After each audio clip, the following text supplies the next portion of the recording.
যে মহান রব্বুল আলামিনের অত্যন্ত দয়া এবং মহব্বতে আমরা এই শাবান মাসের দ্বিতীয় জুমায় আল্লাহ তাআলার ঘর মসজিদে জুমার নামাজের উদ্দেশ্যে সবার আগে আল্লাহ তাআলা আসার তৌফিক দান করলেন। এজন্য শুকরিয়া আদায় করি আলহামদুলিল্লাহ। আসলে শাবানের মাস এটা ইসলামের তৃতীয় শ্রেণীর গুরুত্বপূর্ণ মাস।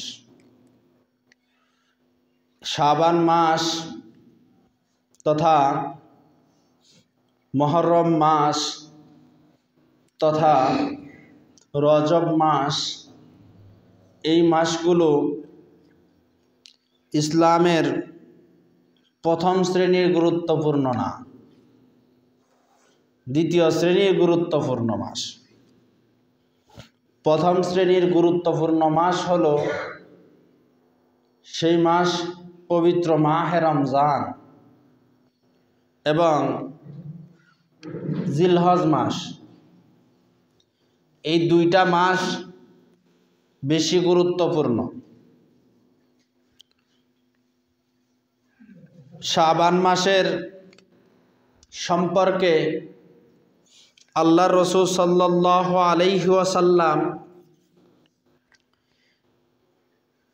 বহু হাদিসে এ সম্পর্কে বর্ণনা এসেছে। শাবান মাসের ফজিলত এই সম্পর্কে ইবনে মাজা একটা হাদিসের কিতাবের নাম, এই কিতাবের মধ্যে আল্লাহর রাসূল সাল্লাল্লাহু আলাইহি ওয়াসাল্লাম বলেন যে ইবনে মাজার প্রথম খণ্ডের 1390 নং হাদিস, আল্লাহর নবী বলেন এই শাবান মাসের মধ্য ভাগে একটা রাত আছে না? আল্লাহর রাসূল বলেন শাবান মাসের মধ্য ভাগে একটা রাত আছে। এই রাতের মধ্যে মহান আল্লাহ তাআলা বান্দাদেরকে প্রথম আসমানে এসে ডাকতে থাকে। কার কি প্রয়োজন আমাকে জানাও, আমি সেই প্রয়োজন প্রবলেম সলভ করে দেব।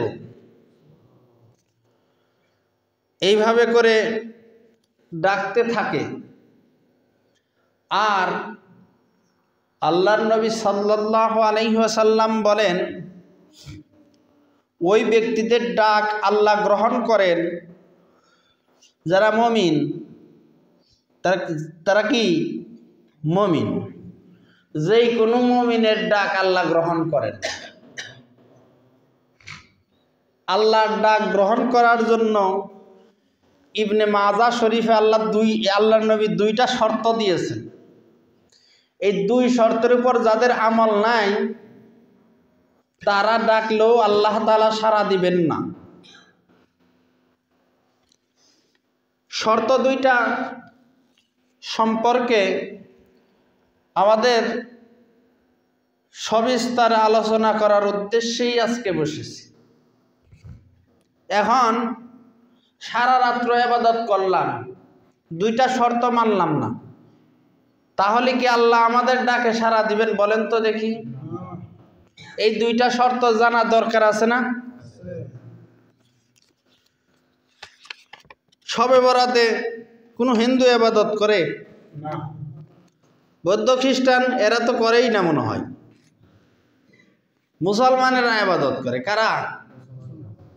মুসলমানদের মধ্যেও একদল পাবেন কয় শবে বরাত টবে বরাত বলতে কিছু নাই।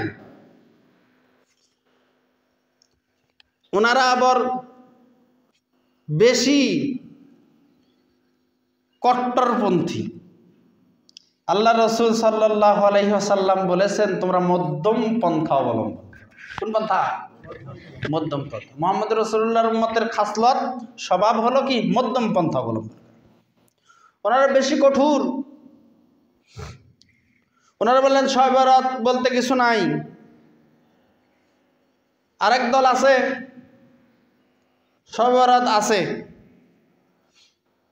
শবে বরাতের যে সমস্ত হাদিস আছে আমরা অস্বীকার করি না,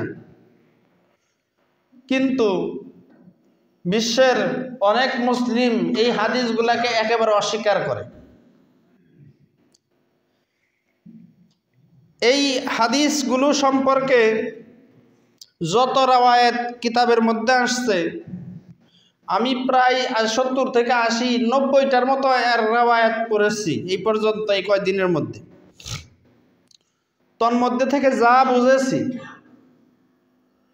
এই রাওয়ায়াতগুলা অস্বীকার না, শুধু এই দলটা ইসলামের অনেক বিধিবিধান অস্বীকার করে।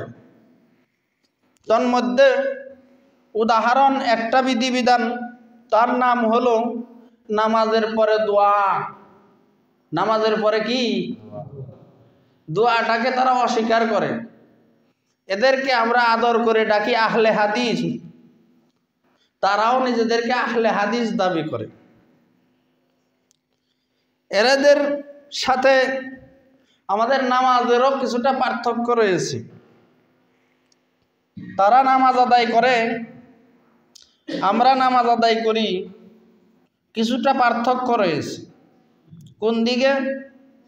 আমরা নামাজে দাঁড়ানোর সময় একবার রফে আদাইন করি।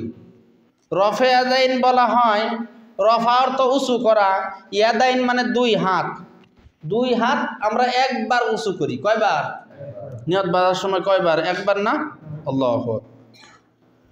এই আহলুল হাদিস এই দলটা একবার না, যতবার মন চায় ততবার উঁচা করে।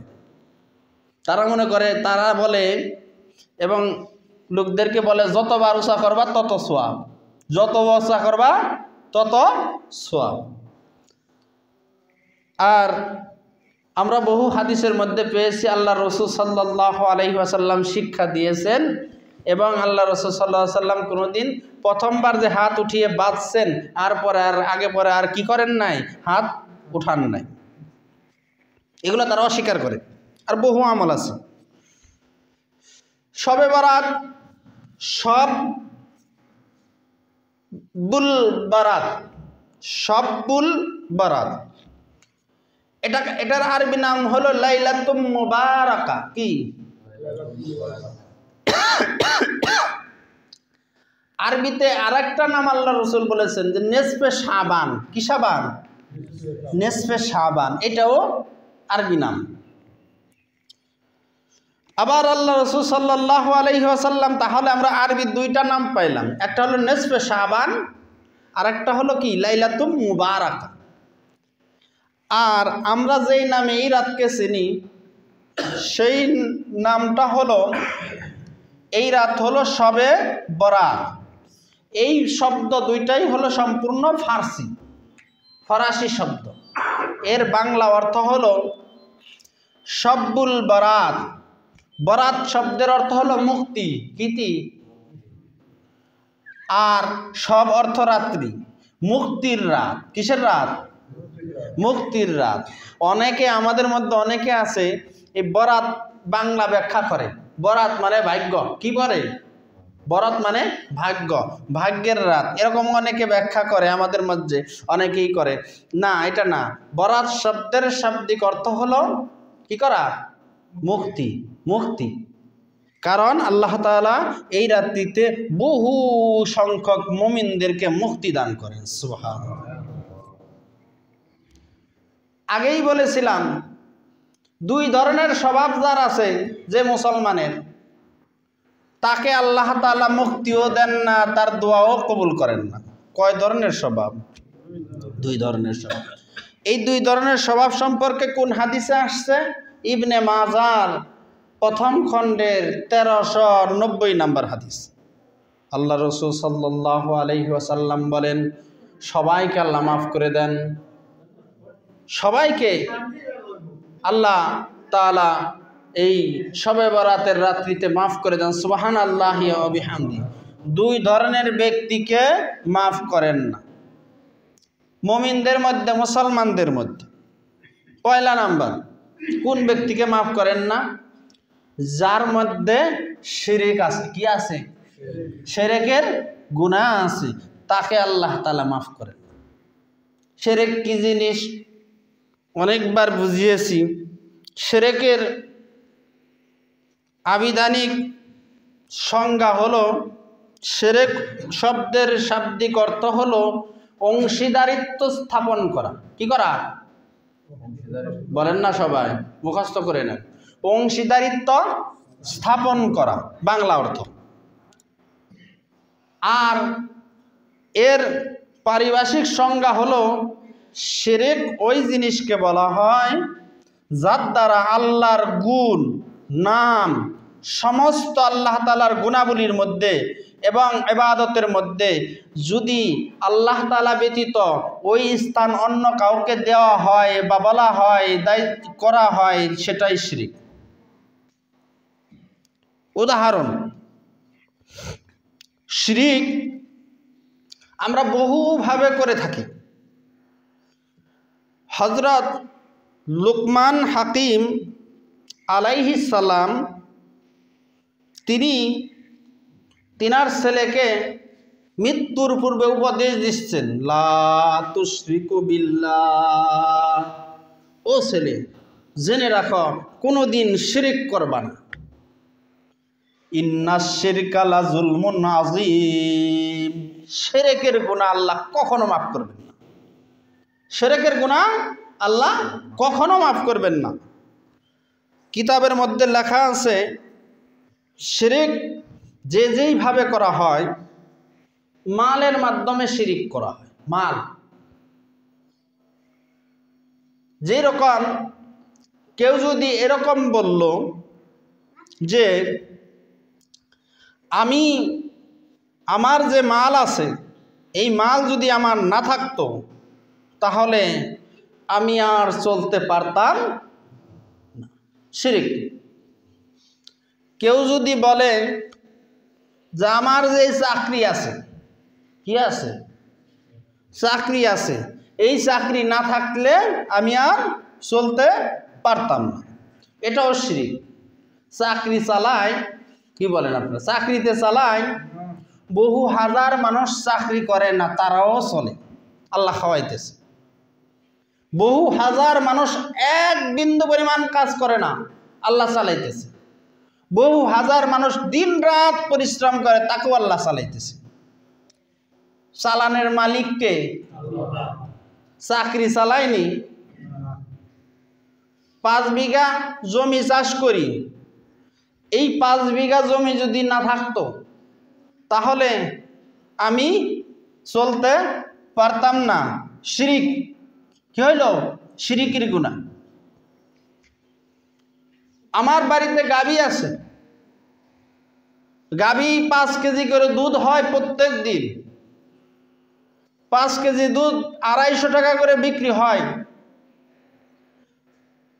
50 থেকে 100 টাকা গরুর খাবার, বাকি টাকা আমরা খেয়ে বাঁচতেছি।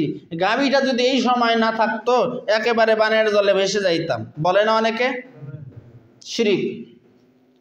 গাভীর মালিক কে? গাভীর পায়ের নিচে মাটির মালিক কে? আপনার মালিক কে? আপনার পায়ের নিচে মাটির মালিক কে? এইভাবে করে মাল দৌলতের মাধ্যমে মানুষ শিরক করে থাকে, প্রাকৃতিকভাবে শিরক করে থাকে। খেয়াল রাখবেন, এই বিষয়টা খুবই গুরুত্বপূর্ণ। আমরা অনেকে মনেই করি না এই বিষয়টা শিরক। মনে করেছেন যে আজকে বৃষ্টি হবে হবে, কিন্তু হলো না।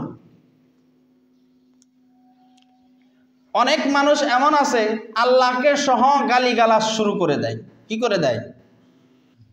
রাগের তাড়নায়, রোদের দরকার, এই বৃষ্টির দরকার, কিন্তু বৃষ্টি হয়নি, এই জন্য মহান আল্লাহকেই গালিগালাজ শুরু করে দেয়। আমার নিজ কানে বহু কথা শোনা আছে। কি করতেছেন? শিরক করতেছেন। আবহাওয়া খারাপ হয়ে গেল, এদিকেই কোথায় যেন শুনলাম, বললো, আমার কানে আসলো, বললো রোদ দেওয়ার ক্ষমতা আসেনি তার, মানে আবহাওয়া খারাপ হয়ে গেছে, রোদ দেওয়ার ক্ষমতা আসেনি। কি হইল? শিরিক হইল না? প্রচণ্ডভাবে আমরা এই সমস্ত কাজের ক্ষেত্রে শিরিক করে থাকি, বর্জন করতে হবে। মহা শিরিকের মধ্যে আরো শিরিক আছে, সেগুলা আসতেছি। শিরিকি গুনার মধ্যে বর্তমানে আমরা এক প্রকারের গুনাহে লিপ্ত, যেটা হলো চূড়ান্ত পর্যায়ের শিরিক চলে আসছে। কবর শিরিক। কি শিরিক? কবর শিরিক। কবর সংরক্ষণ করা জায়েজ, কবরের দোয়া করা জায়েজ, কবরের বসে পাশে দোয়া করাও জায়েজ, কবরের পাশে মিলাদও জায়েজ, কবরের পাশে ওয়াজ মাহফিলও জায়েজ, কবরের পাশে কোরআন তেলাওয়াতও জায়েজ, কবরের পাশে সমস্ত যত প্রকারের যে তসবিহ তাহলিল জিকির আজকার সব কিছু জায়েজ। জানেন না এগুলা? কবরের পাশে সব জায়েজ, এগুলো করা যাবে। সাহাবা একরাম করছেন। হযরত আম্মা জান আয়েশা রাদিয়াল্লাহু তাআলা আনহা থেকেও আমল আছে, কবরের পাশে বসে ইবাদত বন্দেগী করছেন। আরো অনেক আমল আছে, কিন্তু কবর কি? কবরকে সেজদা দেওয়া যাবে না। কবরকে কি করা যাবে না? ওই যে হাদিসে কুরসির মধ্যে আল্লাহ তাআলা বলেন যে ওই সীমাহুম ফি wujuhihim মিন আসারিস সুজুদ।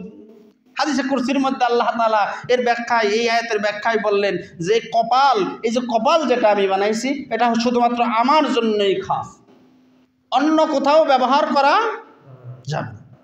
যদি ব্যবহার করি তাহলে কি হবে? শিরিক হয়ে যাবে। যদি ব্যবহার না করি তাহলে শিরিক হবে না। এই কপাল হলো আল্লাহ তাআলার জন্যই খাস।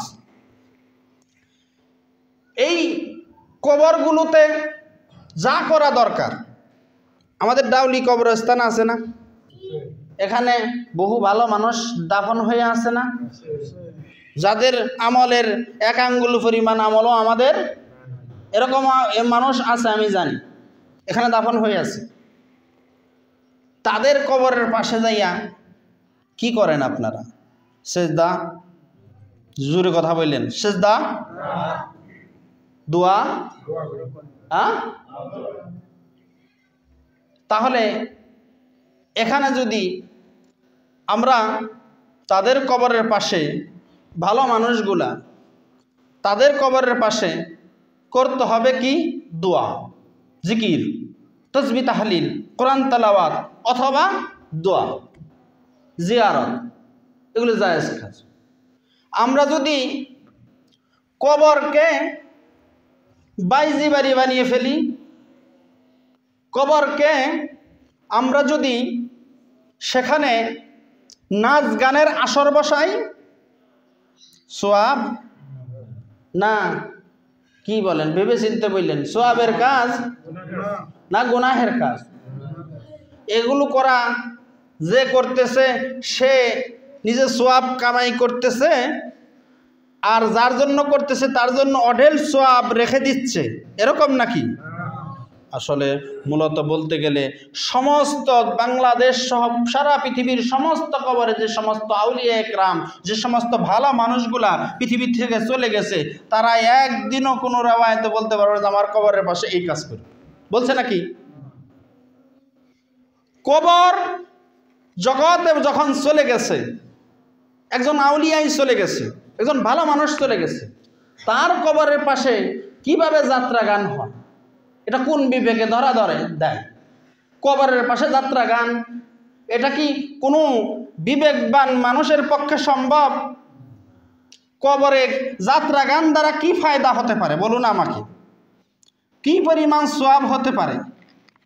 আপনার যাত্রা গানের মাধ্যমে কবরে কি কোনো ফায়দা হয়? এটা কি কোনো মাজার রক্ষার কোনো আমল হয়? কোনো সুন্নিয়াত সুন্নিয়াত বলেন, সুফিয়াত বলেন, যত কিতাব আছে সব খুলে দেখেন কোনো কবরের পাশে যাত্রা গান দেওয়া জায়েজ আছে কিনা। এটা যারা দেয়, যারা সমর্থন করে, একবারে আগাগোড়া সম্পূর্ণ না জায়েজ এবং শিরকি কাজ করে।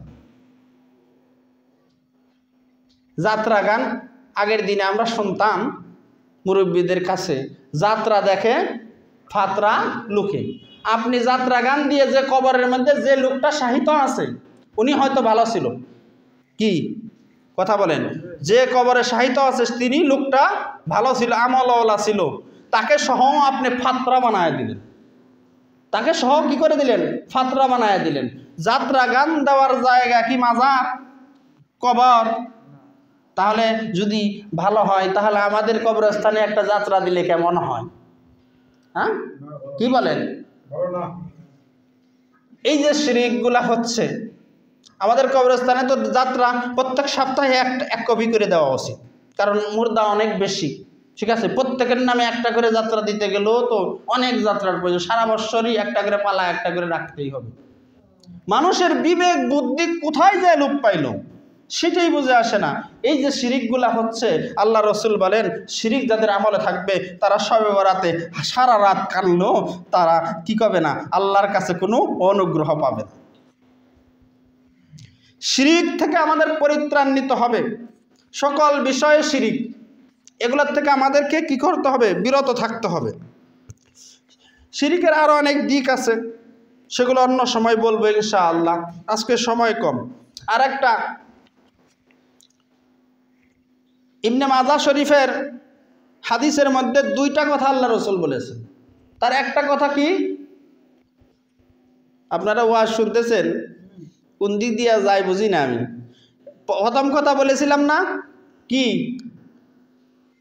শিরিক, যাদের আমল নামায় শিরিক থাকবে তাদের দিকে আল্লাহ তাআলা তাদের কোনো ক্ষমাও করবেন না, তাদের দিকে আল্লাহ তাআলা এই রাত্রে কোনো রহমতও নাই, এটা সাফ কথা। দ্বিতীয় অংশে দুইটা শর্ত দিয়েছেন ওই হাদিসের মধ্যে। দ্বিতীয় অংশ হলো হিংসুক, যারা হিংসা করে। হিংসুক চিনেন না? মানুষের মাঝে, তাসাউফের লাইনের কথা, মানুষের মাঝে 5টা শক্তি আছে। কয়টা শক্তি? হিসাব করলে 6টা আসে। কয়টা? 6টা শক্তি আসে। যেরকম রাগ একটা শক্তি, কি বুঝতেছেন না আপনারা? অনেকে অন্যমনস্ক হয়ে গেছে। এই রাগ একটা শক্তি। রাগের যখন মানুষের হয় তখন মানুষের হালত, শরীরের অবস্থা কি ওই নর্মাল থাকে না অন্যরকম হয়ে যায়? চোখগুলো লাল হয়ে যায়, কপাল ঘেমে যায়, অন্যরকম পরিস্থিতি হয়। এই মানুষের ভিতরে 6টা শক্তির মধ্যে একটা শক্তি হলো কি, রাগ। আর একটা শক্তি আছে ভয়। মানুষ যখন ভয় পায় তখন রাগের সময় যে অনুভূতি হয়, ভয়ের সময় কি সেই অনুভূতি হয়? কি হয়? তখন অন্য অনুভূতি হয়, অন্যরকম একটা শক্তি ভিতরে কাজ করে, অন্যরকম একটা ভয়ের শক্তি কাজ করে। আর এই হলো 2 নাম্বারটা। 3 নাম্বারটা হলো মানুষ যখন হয়, মানুষের যখন জৈবিক শক্তি জাগ্রত হয়, তখন রাগের অবস্থায় আমার শরীর যেইভাবে ছিল, ভয়ের অবস্থায় যেই রকম ছিল, আপনার যখন জৈবিক শক্তি মানুষের উপর ভর করে তখনও কি একই অবস্থা থাকে? সবাই আমরা ভুক্তভোগী, জানি আমরা, থাকে নাকি? অন্যরকম অনুভূতি সৃষ্টি হয়। আর একটা আছে লজ্জা। কি? লজ্জা। আর একটা শক্তি আছে মানুষের মধ্যে, লজ্জা। এই শক্তিটা যখন মানুষের মধ্যে জাগ্রত হয় তখন রাগের সময় যেরকম ছিল ওই রকমও থাকে না, যখন মানুষের ভয় ছিল তখনও ওই রকমও থাকে না, জৈবিক চাহিদা যখন তৈরি হয় ওই রকমও থাকে না, যখন লজ্জা হয় তখন অন্যরকম একটা অনুভূতি সৃষ্টি হয়। এইটা মানুষের মধ্যে এই শক্তিটা দাঁড়িয়ে যায়।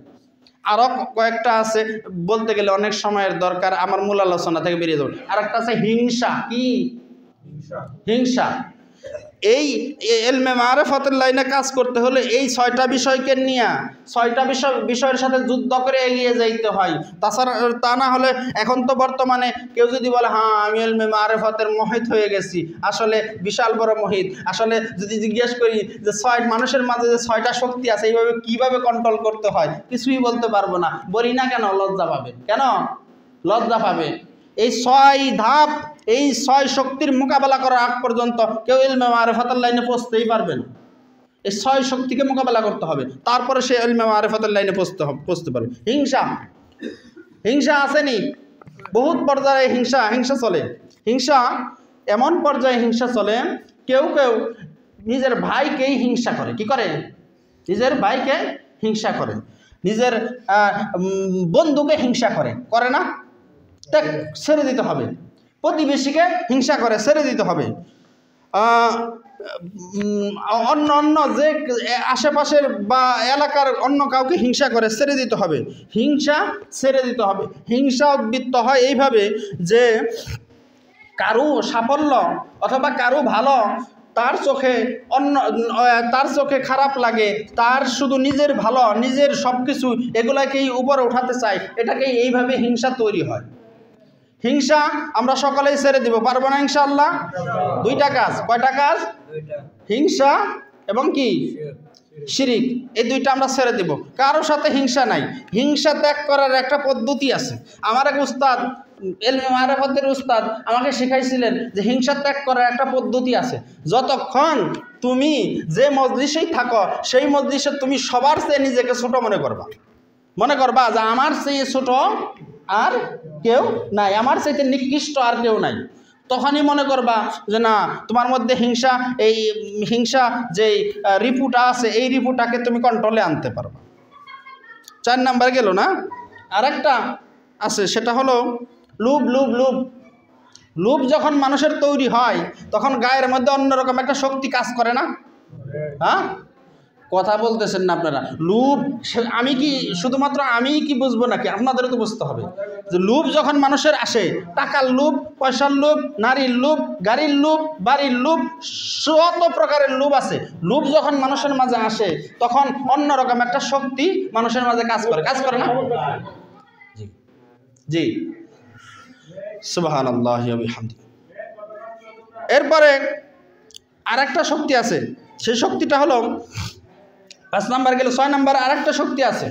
দেখে তো কেউ অনুমান করে বলতে পারেন কিনা? কি? লোভ গেল, আরেকটা শক্তি আছে লালসা।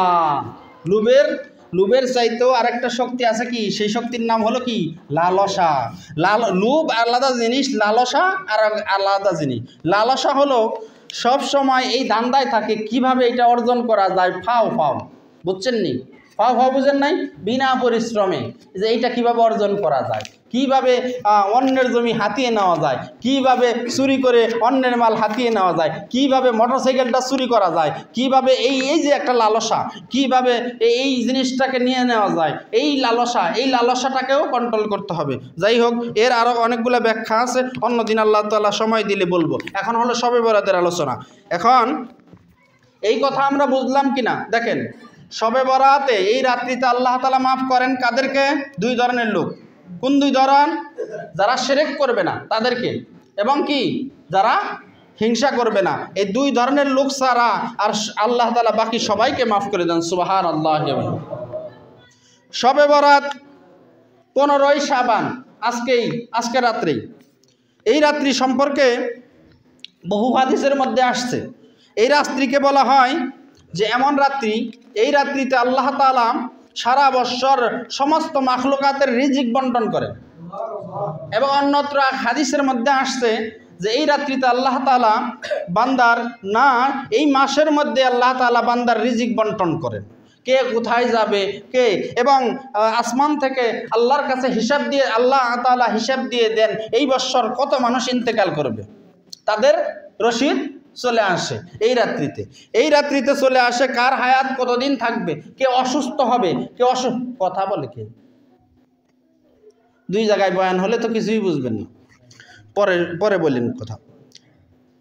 এই রাত্রিতে আল্লাহ তাআলা যে বান্দাদেরকে এইভাবে করে করে দেন, মাফ করে দেন, যে তারা আগামী 1 বছরের মধ্যে কি কাজ করবে সব লিপিবদ্ধ হয়ে থাকে। যেরকম কেউ অসুস্থ হয়ে যাবে, কেউ মারা যাবে, অথবা কারো অন্য কোনো ঘটনা ঘটবে, সব কিছু এই রাত্রিতে বা এই মাসের মধ্যে আল্লাহ তাআলা ফেরেশতাদের হাতে দিয়ে দেন যে এগুলা হয়ে যাবে। ঠিক আছে। এখন এর মধ্যে আরও কিছু কথা আছে, সেগুলো হলো আমরা এই রাত্রে ইবাদত করব, বন্দিগি করব। এখানে অনেকেই অনেক রকম প্রশ্ন। রোজা, শবে বরাতের রোজা, এই শাবান মাস পুরাটাই রোজা রাখা উত্তম। সুবহানাল্লাহ বলেন না?